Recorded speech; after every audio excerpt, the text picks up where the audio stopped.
তেহরানের শর্ত ভেঙে লেবাননে আবারও ইসরায়েলের প্রাণঘাতী তাণ্ডব। শিগগিরই শান্তির আশাবাদ ট্রাম্পের। নয়া বদলা নেবে কি ইরান? ইরানের হামলায় কেন নাস্তানাবুদ ইসরায়েল? উঠে এলো মিডল ইস্ট আইয়ের বিশ্লেষণে। তেল আবিবের কোন কোন দুর্বলতা আলোচনায়। ফিলিপাইনে ভূমিকম্প পরবর্তী শতাধিক আফটার শকে আতঙ্ক। সময়ের সাথে বাড়ছে হতাহতের সংখ্যা। কেমন আছেন দুর্গতরা? আসসালামু আলাইকুম, দেখছিলেন বাংলাভিশন ওয়ার্ল্ড নিউজ হেডলাইন। লেবাননে আগ্রাসন থামানোর শর্তে ইসরায়েলে ইরানের আকস্মিক হামলা থামলেও তা কাজে আসেনি। লেবাননে ইসরায়েলি বাহিনীর নতুন হামলায় হতাহতের সংখ্যা 40 জনের কাছাকাছি।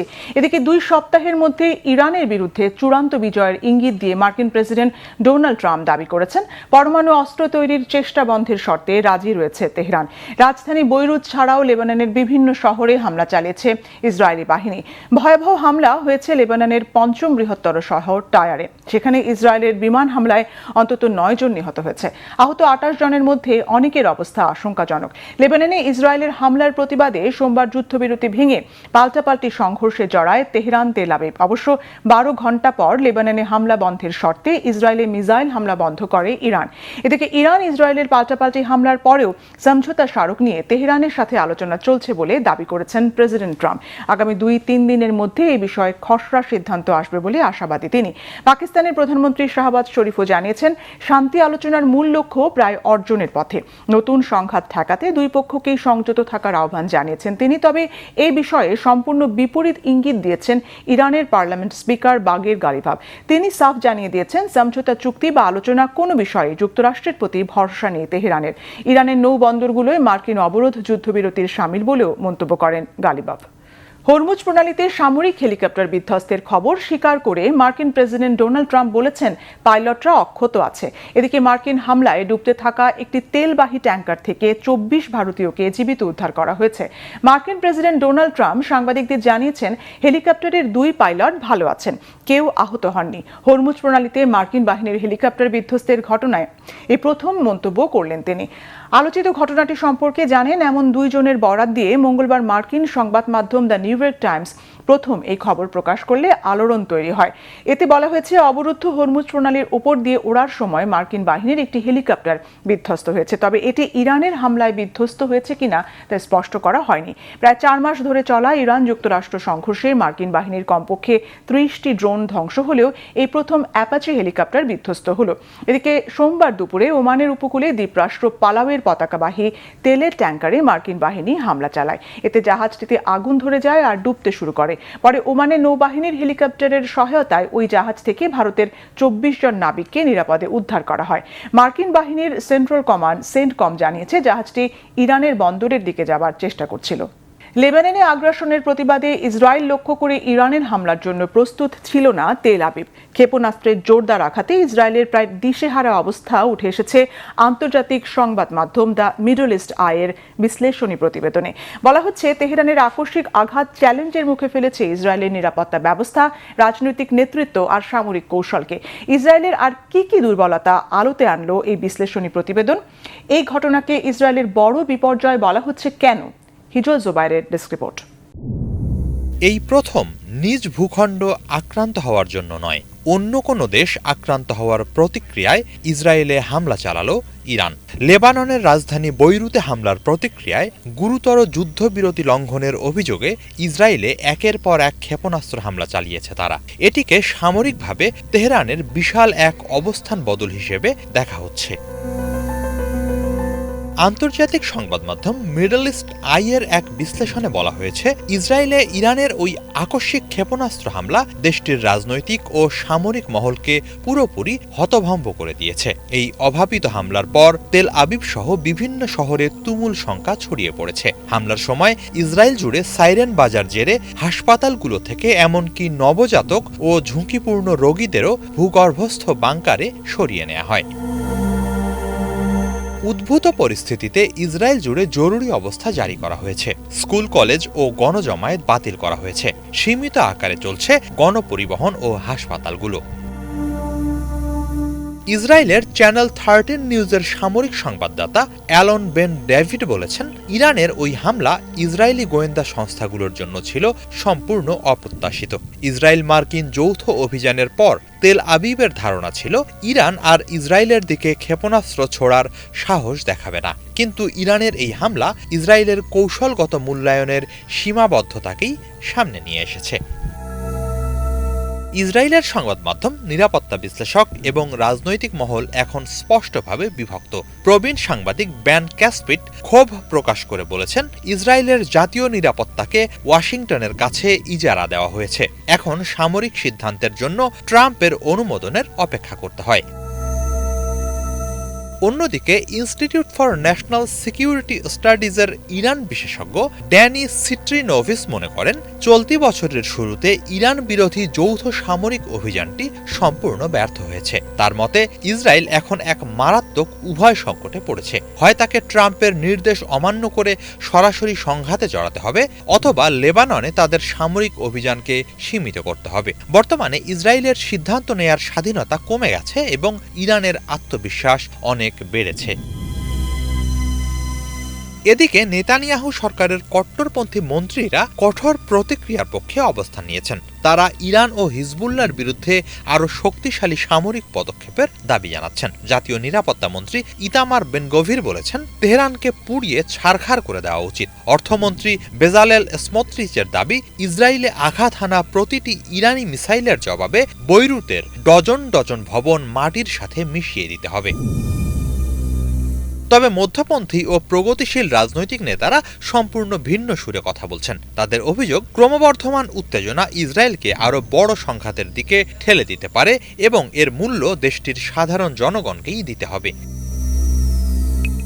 ডেমোক্র্যাটস পার্টির নেতা ইয়ার গোলান নেতানিয়াহুকে দুর্বল অভিহিত করে বলেছেন, ইসরায়েলকে আরেকটি যুদ্ধের আগুনে ছুড়ে দেওয়ার ম্যান্ডেট এই সরকারের হাতে নেই। নেতানিয়াহু কেবল নিজের ক্ষমতা টিকিয়ে রাখতে এবং আগাম নির্বাচন এড়াতেই লেবানন ও ইরানে সংঘাতে জড়াচ্ছেন। হিজল জোবায়ের, বাংলা ভিশন। ফিলিপাইনে 7.8 মাত্রার ভূমিকম্পের আতঙ্ক কাটেনি এখনো। খোলা আকাশের নিচে রাত কাটিয়েছেন দুর্গত এলাকার হাজারো মানুষ। শতাধিক আফটার শকে ব্যাহত হচ্ছে তল্লাশি, উদ্ধার ও ধ্বংসস্তূপ সরানোর তৎপরতা। ভূমিধস আর বিভিন্ন স্থাপনায় চাপা পড়ে অন্তত 41 জনের মৃত্যুর খবর পাওয়া গেলেও এই সংখ্যা আরও বৃদ্ধির আশঙ্কা রয়েছে। ভূমিকম্পে বাস্তুচ্যুত হয়ে চরম মানবিক সংকটে পড়েছেন 20,000-এর বেশি মানুষ। কেন বিশ্বের সবচেয়ে ভূমিকম্প প্রবণ অঞ্চল ফিলিপাইন? বিস্তারিত ডেস্ক রিপোর্টে। ভয়ঙ্করভাবে দুলছে পায়ের নিচের মাটি, আর শোনা যাচ্ছে নিষ্পাপ শিশুদের বুক ফাটা আর্তনাদ। হাড় হিম করা এই দৃশ্য ফিলিপাইনের প্রলয়ঙ্কারী ভূমিকম্পের। নতুন শিক্ষাবর্ষের প্রথম দিনেই এক দানবীয় ভূমিকম্প ওলটপালট করে দিল এমন হাজারো শিশুর চেনা জগৎ।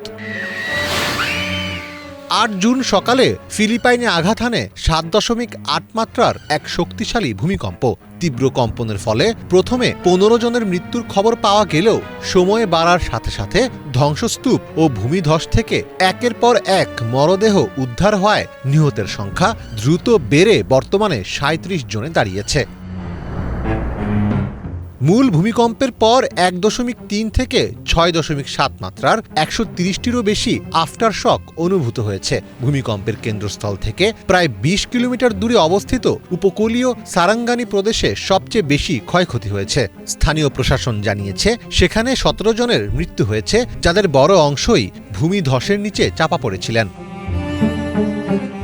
ভয়াবহ এই প্রাকৃতিক দুর্যোগে বিভিন্ন প্রদেশে শতাধিক মানুষ আহত হয়েছেন। অন্তত 10,000 বাসিন্দাকে উপদ্রুপ এলাকা থেকে নিরাপদ স্থানে সরিয়ে নেওয়া হয়েছে। এছাড়া এখনও অনেকে নিখোঁজ রয়েছেন। তেমনই এক নিখোঁজ সন্তানের মা দিওসলিন্ডা ডেলিভিও। মোবাইল ফোনের স্ক্রিনে ছেলের ছবির দিকে অপলক দৃষ্টিতে তাকিয়ে থাকা এই নারী জানালেন ভূমিকম্পের ভয়াবহ অভিজ্ঞতার কথা। গতকাল বিকেলে সেবমোর শপিং মলে আমাকে যেতে বলা হয়। আমার ছেলে সেখানেই ডিউটি করছিল। আমি শেষ যে বার্তাটি পেয়েছিলাম তা হলো, অনুসন্ধানকারী দল উদ্ধারের জন্য পরে আসবে। কিন্তু এটি কোনো উদ্ধার অভিযান নয়, কারণ আর কোনো হৃদস্পন্দন শনাক্ত করা যাচ্ছে না। একজন মা হিসেবে এটা মেনে নেওয়া কঠিন যে আমার ছেলে এখনও সেখানে আটকা পড়ে আছে। ভূমিকম্পের তীব্রতায় বহু ঘরবাড়ি ও বহুতল ভবন ধসে পড়েছে, যার মধ্যে জনপ্রিয় ফাস্টফুড চেইন জলিবির একটি রেস্তোরাঁ সম্পূর্ণ ধ্বংসস্তূপে পরিণত হওয়ার দৃশ্য দেখা গেছে। ভূমিকম্পের পর দক্ষিণ ফিলিপাইন, উত্তর ইন্দোনেশিয়া এবং মালয়েশিয়ার বোর্নিও দ্বীপের সাভা রাজ্যে সুনামি সতর্কতা জারি করা হয়। উপকূলীয় বাসিন্দাদের দ্রুত উঁচু স্থানে সরে যেতে নির্দেশ দেওয়া হয়েছিল, যদিও 6 ঘন্টা পর সে সতর্কতা প্রত্যাহার করা হয়। ফিলিপাইন ভৌগোলিকভাবে প্রশান্ত মহাসাগরের রিং অফ ফায়ার বা অগ্নিবলয়ের ওপর অবস্থিত। এই অঞ্চলে টেকটনিক প্লেটের সক্রিয়তার কারণে পৃথিবীর সবচেয়ে বেশি ভূমিকম্প ও আগ্নেয়গিরির অগ্নুৎপাতের ঘটনা ঘটে। এর আগে গত বছরের সেপ্টেম্বরে দেশটির ভিসায়াস অঞ্চলে 6.9 মাত্রার এক ভূমিকম্পে 70 জনেরও বেশি মানুষ প্রাণ হারিয়েছিলেন। মীর ফজলে রাব্বি, বাংলা ভিশন। ফুটবল দিয়ে হাজারো তরুণের জীবন পাল্টে দিচ্ছেন ব্রাজিলের প্রবীণ এক গৃহকর্মী। 2 দশক আগে ইভা আলভেসের হাত দিয়ে শুরু হওয়া ছোট্ট এক উদ্যোগে তৈরি হচ্ছে আগামীর নেইমার, ভিনিসিয়াস জুনিয়র, রাফিনহার মতো তারকা ফুটবলার। অর্থ সংকট আর সীমিত সুযোগ সুবিধার মধ্যেও দমে যাননি তিনি। ফুটবলকে স্বপ্ন আর শিক্ষাকে শর্ত বানিয়ে গড়ে তুলেছেন অনন্য এক সামাজিক আন্দোলন। মোর্শেদ আলমের ডেস্ক রিপোর্ট। একসময় অন্যের বাসায় ঝাড়ু দেওয়া, ঘর পরিষ্কারের কাজ করা ব্রাজিলের ফুটবল দাদি এই নারী এখন হাজারো তরুণের জীবন বদলের অনুপ্রেরণা।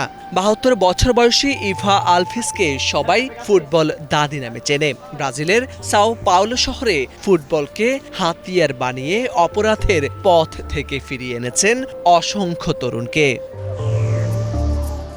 2 দশকের বেশি আগে কোনো ক্রীড়া অভিজ্ঞতা ছাড়াই গ্লিসেরিও স্পোর্টস কমিউনিটি নামে একটি উদ্যোগ শুরু করেন ইভা। লক্ষ্য ছিল একটাই, দরিদ্র শিশু কিশোরদের বিনামূল্যে ফুটবল খেলা শিখিয়ে আগামীর নেইমার, ভিনিসিয়াস জুনিয়র, রাফিনহার মতো তারকা ফুটবলার বানানো।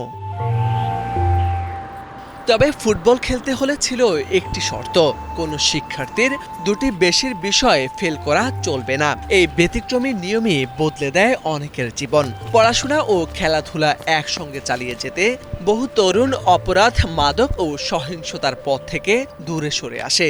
সময়ের সঙ্গে ইভার দল জিতেছে অসংখ্য ট্রফি। অনেক ফুটবলার এখন দেশটির বিভিন্ন লিগেও খেলছেন। ফুটবলের পাশাপাশি চালু করেছিলেন নাচ ও বিভিন্ন শিক্ষামূলক কার্যক্রমও। কিন্তু অর্থ সংকট ও সরকারি অনুদান কমে যাওয়ায় ধীরে ধীরে প্রকল্পের বেশিরভাগ কার্যক্রম বন্ধ হওয়ার পথে।